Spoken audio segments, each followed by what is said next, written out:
Thank you very much. Senator Rounds. Thank you, Madam Chair. And let me just first of all say thank you for doing this hearing today for both of you.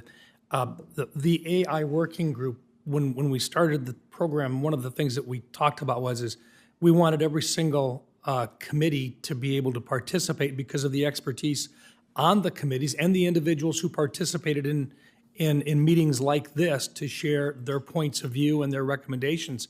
So I really appreciate your jumping on as early as you have. You're probably one of the first subcommittees to actually have a significant opportunity to talk about a specific area in which AI does make a difference.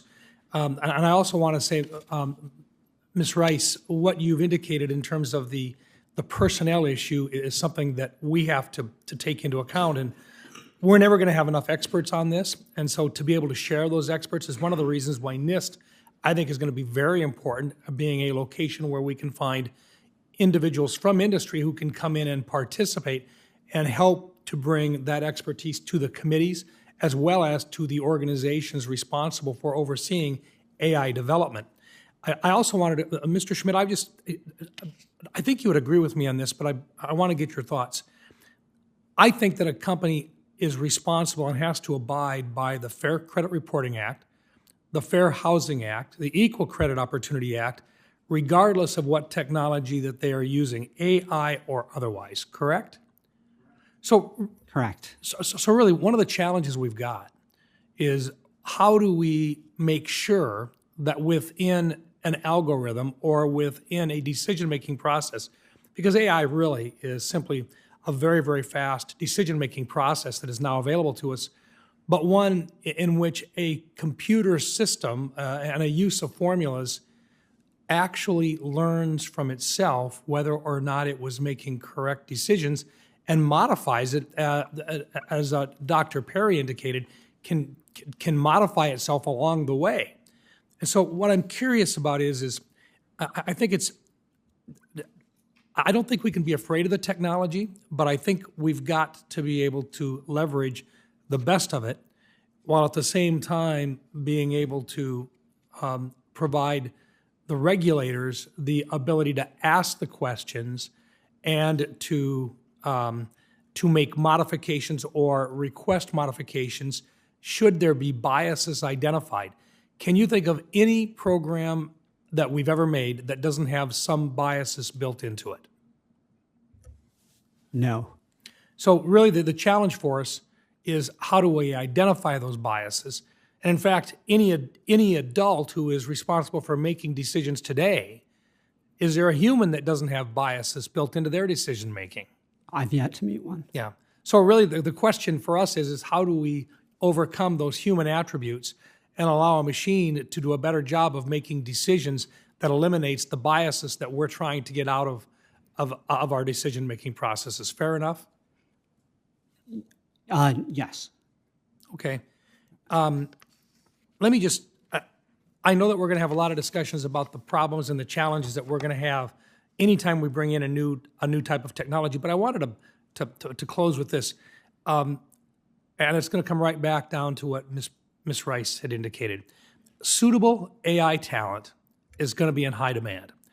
J.P. Morgan said in May of 2023 that it had hired 900 data scientists, 600 machine learning engineers, and 200 AI researchers to execute its technology initiatives.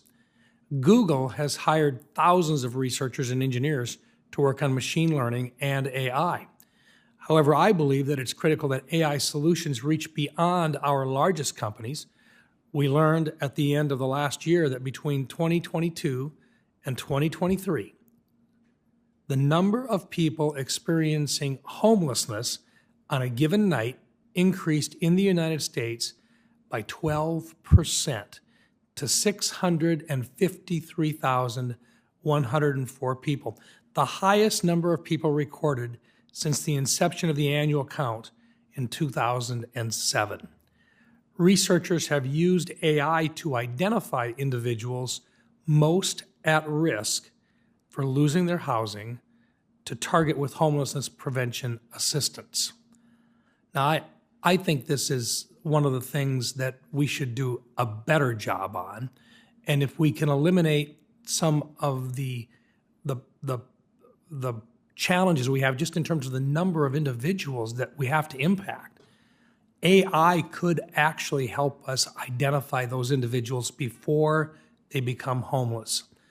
Mr. Schmidt, could you discuss what steps we need to take now to provide the AI workforce of tomorrow and how we make certain that AI talent is reaching areas like homelessness prevention?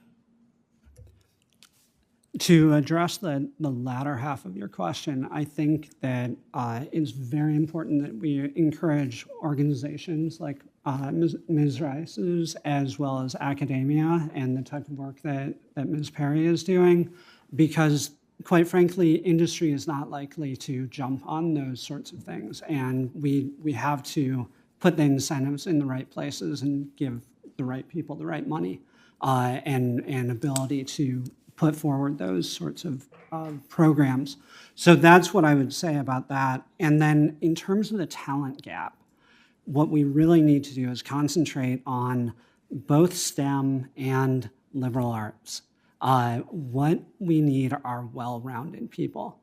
I've worked in tech-type companies my entire career, and I've always liked hiring English majors and history majors and teaching them how to do statistics, because they're the ones who are really thoughtful. And so what we want to do is we want to encourage that. We want to encourage an educational system that is focused on questioning things, really getting into why are we doing things, and then the technology is secondary. That you can learn. My company, actually, so I founded it 4 years ago. The first Python program I ever wrote became my company.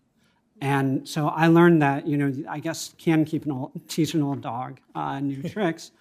I learned it later. And I think that many people can learn those kinds of things if they're given the right education to start with. Thank you, and thank you for your leniency on the time today, Madam Chair. Thank you, Senator Rounds. Senator Warnock. Thank you, Madam Chair. And